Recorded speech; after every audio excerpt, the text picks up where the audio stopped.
Congressman Paul, welcome to the program, sir. Thank you, Glenn. Nice to be with you. Okay. You're on the campaign trail, which is the reason why you're not in the studio now.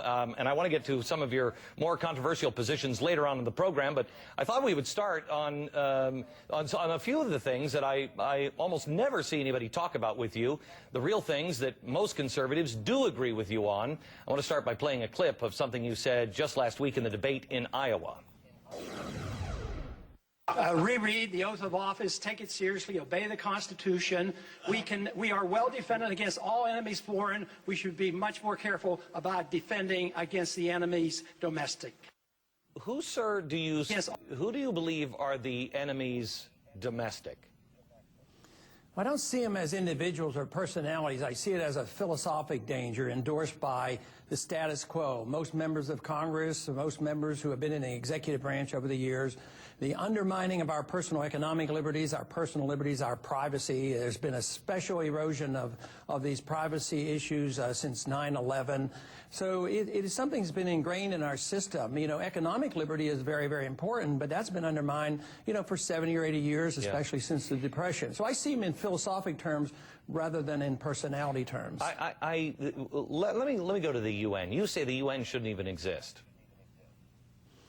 Well, I don't have any saying about whether they should exist or not. I just am arguing that it's not in our best interest to be in the UN. The very first thing the UN did after World War II was they took us to war. I mean, Truman went to war, didn't even tell the Congress, and you know, we're still in Korea. And, you know, the Constitution is very clear. Only Congress can declare war. A lot of men died over there. So I don't like going to war under the UN banner. You say the choice is very clear. We either follow the Constitution or submit to UN global governance.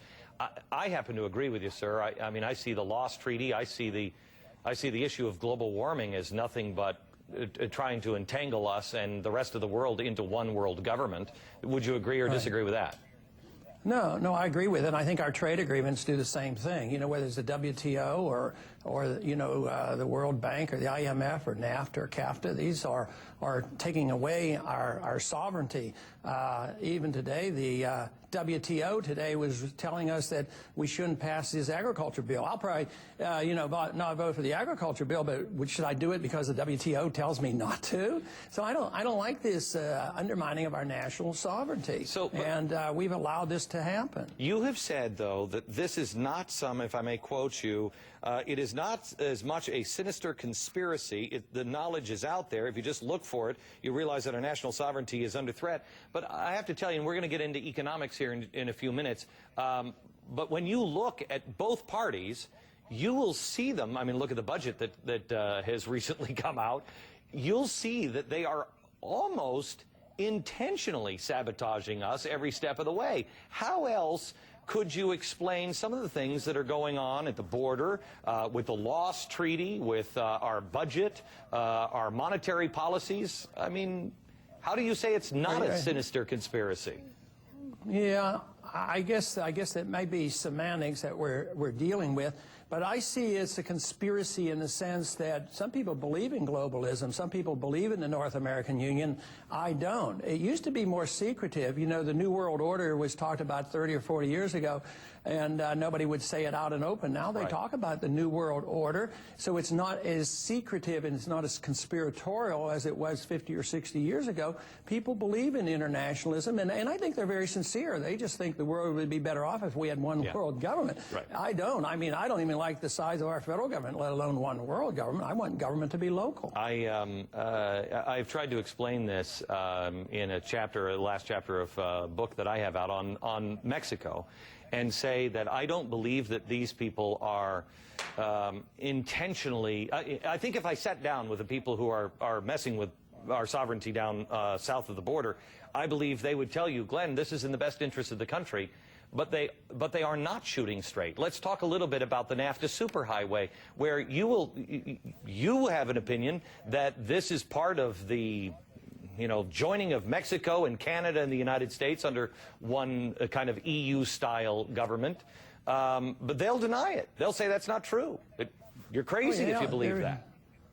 I saw a major editorial today against me for being concerned that there could be a North American Union in our future. I don't think it's next month or next year, but you know, they probably talked 50 years about the European Union, and I think the plans are definitely there. I think that's why they're very weak on border protection and very weak on the immigration issue, because the leadership of both Republicans and Democrats aren't that concerned about borders. They're more interested in the North American Union. Well, you say you don't think that that would happen, yet I find that hard to believe if you're sincere on this belief. If you've done your homework, you know that the ambassador to the UN from Mexico says it has to happen before our Social Security and baby boomers start to retire. Well, that's just a few years away.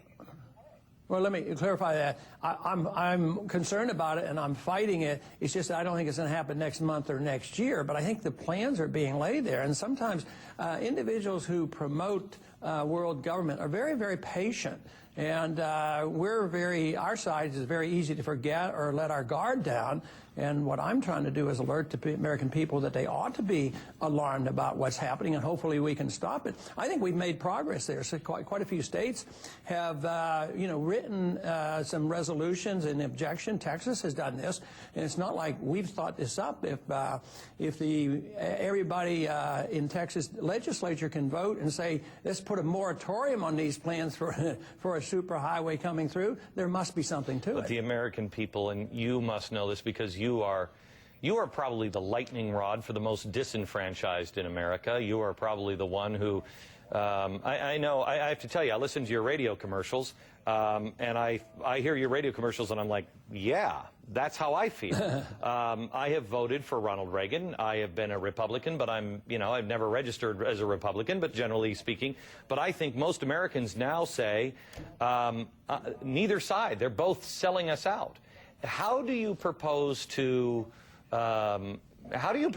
stop this? And what advice do you give to the American people when they say, wait a minute, nobody in Washington is listening to me?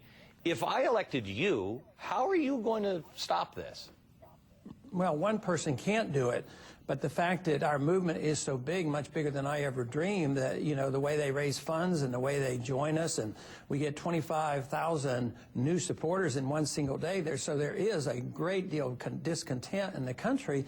So it takes an army of people who believe a certain way, who's willing to look at this in an objective manner. And I think we're further along. I think it's the first time in history where a grassroots-type candidate, an independent-minded person, has been able to compete with the special interests. I think that is the message of what's happening here. We've been able to raise enough funds. We don't have as much money as others, but we get their attention. Raising $6 million in one day is a special event. But now we can compete, and this scares those people who are controlled in government for so years, whether it's the banking interest, the military-industrial complex, whether it's the medical industry. So many people have so much control in Washington, and yet we're able to compete with them, and I think that's very encouraging, and this invites even more people in, because I'm convinced we're the majority. If you take the base of the Republican Party and the base of the Democratic Party, I think you're down to about 30% of the people. So many people have dropped out or never joined in, and now they're joining our campaign. Ramos and Campion, the border guards, if you were president of the United States, what would you do?